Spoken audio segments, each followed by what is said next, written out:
بسم الله الرحمن الرحيم. يا أيها الذين آمنوا لا تقدموا بين يدي الله ورسوله واتقوا الله إن الله سميع عليم. يا أيها الذين آمنوا لا ترفعوا أصواتكم فوق صوت النبي ولا تجهروا له بالقول كجهر بعضكم لبعض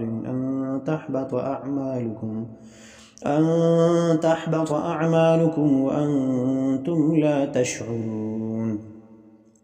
إن الذين يغضون أصواتهم عند رسول الله أولئك الذين امتحن الله قلوبهم للتقوى لهم مغفرة وأجر عظيم.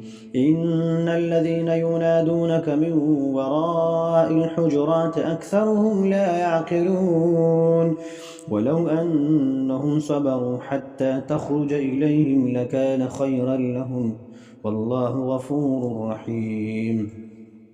يا أيها الذين آمنوا إن جاءكم فاسق بنبأ فتبينوا أن تصيبوا قوما بجهالة فتصبحوا على ما فعلتم نادمين.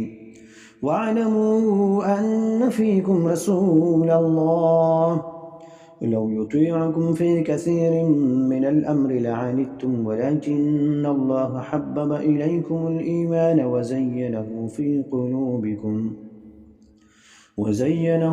قلوبكم وكره إليكم الكفر والفسوق والعصيان أولئك هم الراشدون فضلا من الله ونعمة والله عليم حكيم. وإن طائفتان من المؤمنين اقتتلوا فأصلحوا بينهما